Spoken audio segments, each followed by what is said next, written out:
J'ai eu pas mal de questions en me demandant qu'est-ce que c'est WordPress, comment ça fonctionne, quel est le coût d'avoir un site WordPress, etc., etc.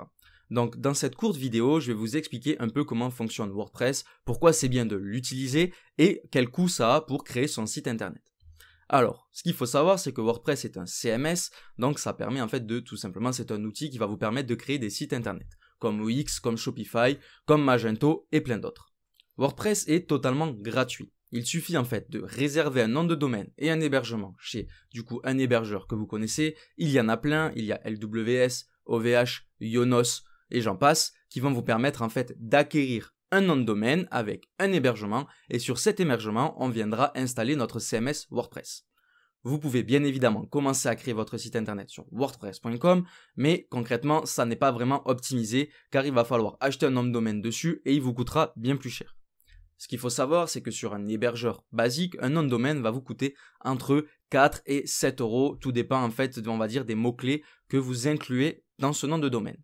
Or, sur WordPress, si vous le prenez, il va directement vous coûter une vingtaine d'euros. Ensuite, sur WordPress.com, si vous souhaitez installer des extensions, ça va vous coûter plusieurs dizaines, voire centaines d'euros. Je crois même qu'il y a un pack à 300 euros pour pouvoir utiliser pleinement le CMS WordPress. Or, si vous passez avec un hébergeur, vous serez totalement libre du coup sur l'utilisation de ce CMS et ça sera totalement gratuit. Ne vous inquiétez pas, c'est vraiment pas compliqué de réserver un nom de domaine et un hébergement. Du coup, chez un hébergeur comme OVH ou Yonos, j'ai fait des vidéos sur cette chaîne qui vous montrent comment le faire et vous verrez que c'est vraiment très simple.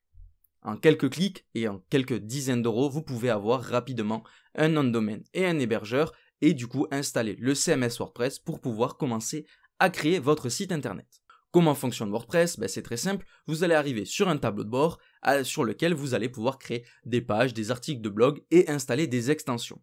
Qu'est-ce que c'est les extensions? On va dire que c'est des petits outils qui vont venir s'incrémenter à votre CMS WordPress pour pouvoir en fait avoir un panel de possibilités plus large. C'est-à-dire, admettons qu'on va venir installer l'extension qui s'appelle Elementor.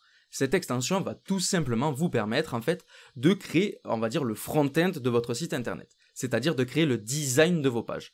Donc, au lieu de créer un codage, oui, vous n'avez pas du tout besoin de code, ça va tout simplement être du coup un builder qui fonctionne en drag and drop, c'est-à-dire que vous allez faire glisser le titre, le texte, les images sur les pages de votre site internet et vous aurez simplement à les mettre à jour pour du coup pouvoir enregistrer ces pages que vous avez créées et les publier sur votre site. C'est vraiment très simple, il n'y a rien de sorcier et j'ai également créé des vidéos dans cette chaîne YouTube qui vous permettent du coup de créer votre premier site internet en étant totalement débutant. Pourquoi WordPress et pas un autre CMS? Moi tout simplement WordPress c'est vraiment mon CMS de cœur. Aujourd'hui il faut savoir qu'il représente plus de 43% des sites internet du web, ce qui est assez colossal, ce qui représente des dizaines de millions de sites internet à aujourd'hui. Si vous faites également une recherche sur Google, vous pouvez faire une analyse en fait des sites internet qui vont être plus ou moins bien placés du coup selon le référencement naturel. On peut voir que du coup dans la majorité des cas ça va être des sites WordPress qui seront en première, deuxième ou troisième position selon les recherches que vous faites. WordPress est développé en PHP. Il est donc assez facile de pouvoir modifier ou rajouter du coup quelques bouts de code que du coup vous pouvez trouver facilement sur Google pour améliorer votre site internet. Vous avez également des parties de CSS personnalisées que vous pouvez intégrer directement sur votre thème pour pouvoir modifier le CSS de votre site. Si vous utilisez un builder comme Elementor, Divi ou autre, vous n'avez pas besoin d'utiliser de CSS, vous pouvez le faire directement via le builder. Je vous mets quand même en garde, il faut faire attention avec WordPress de ne pas rajouter énormément d'extensions. Un site avec beaucoup d'extensions va du coup être beaucoup plus lourd et mettre beaucoup plus de temps à charger, ce qui va du coup vous pénaliser sur le référencement naturel car du coup un visiteur, il faut savoir qu'aujourd'hui un visiteur met 3 secondes à partir de votre site internet s'il n'a pas chargé.